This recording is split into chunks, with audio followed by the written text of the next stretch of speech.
नमस्कार दोस्तों, भक्ति ही शक्ति में आप सभी का स्वागत है। माता शबरी को रामायण के पात्रों में एक महत्वपूर्ण स्थान दिया गया है। शबरी माता ने अपना संपूर्ण जीवन श्री राम की भक्ति में बिताया। रामायण के अनुसार सीता की खोज करते हुए भगवान राम की शबरी से भेंट हुई थी। इसके लिए उन्होंने सालों तक मर्यादा पुरुषोत्तम राम की प्रतीक्षा की थी। रामायण के उस प्रसंग को तो सभी जानते हैं कि श्री राम ने शबरी के हाथों से उसके जूठे बैर खाए थे। लेकिन क्या आप जानते हैं आखिर किसने शबरी माता को श्री राम की भक्ति का वरदान दिया था? क्यों सालों तक माता शबरी श्री राम की प्रतीक्षा करती रही? तो चलिए दोस्तों जानते हैं। एक पौराणिक कथा के अनुसार माता शबरी माता का असली नाम श्रमणा था। ये भील समुदाय के सबर जाति से संबंध रखती थी। इसी कारण कालांतर में उनका नाम शबरी हुआ। शबरी के पिता भीलों के मुखिया थे। उन्होंने शबरी का विवाह भील कुमार से तय कर दिया था।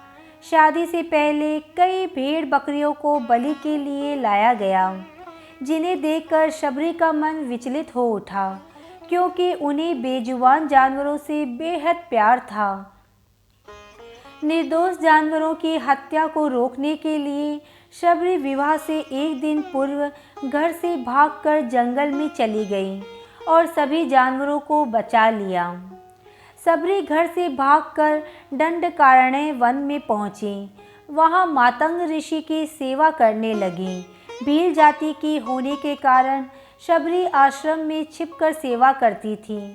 एक दिन शबरी की सेवा भावना देखकर मुनिवर अत्यंत प्रसन्न हुए। उन्होंने अपने आश्रम में शबरी को शरण दे दी। उन्होंने मातंग ऋषि से ही धर्म और शास्त्र का ज्ञान प्राप्त किया। मातंग ऋषि ने शबरी को श्री राम की भक्ति करने को कहा।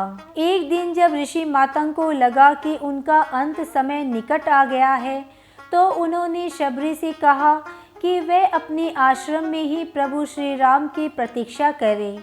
वे एक दिन अवश्य ही उनसे मिलने आएंगे और उसके बाद तुम्हें मोक्ष प्राप्त होगा। शबरी प्रतिदिन अपनी कुटिया के रास्ते में आने वाले पत्थरों और कांटों को हटाने लगी, ताकि श्री राम के आगमन के लिए मार्ग सुलभ हो जाए। रोज ताजे फल और बैर तोड़कर श्री राम के लिए रखती। माता सीता की खोज में जब श्री राम शबरी की कुटिया पहुँचे, तो वह भाव विभोर हो गए और उनकी आंखों से आंसू बहने लगे। कहते हैं कि शबरी ने श्री राम को स्वयं चखकर सिर्फ मीठे बैर खिलाए, जिसे भगवान राम ने भी भक्ति के वश होकर प्रेम से खाए। शबरी की भक्ति देखकर श्री राम ने उन्हें मोक्ष प्रदान किया। भगवान और भक्त का संबंध वैसा ही होता है जैसे माता पिता का अपने बच्चों से। जो भी भक्त सच्ची श्रद्धा से भगवान की स्तुति करता है, उस पर उनकी कृपा अवश्य होती है। उसी तरह शबरी पर भी श्री राम की कृपा हो ही गई। तो बोलिए सियावर रामचंद्र की जय। आज के वीडियो में बस इतना ही। अगर आपने मुझे अब तक सब्सक्राइब नहीं किया है तो सब्सक्राइब जरूर करें। कमेंट और लाइक करना ना भूलें। इसी कामना के साथ कि आप हमेशा खुश रहें, स्वस्थ रहें। नमस्कार।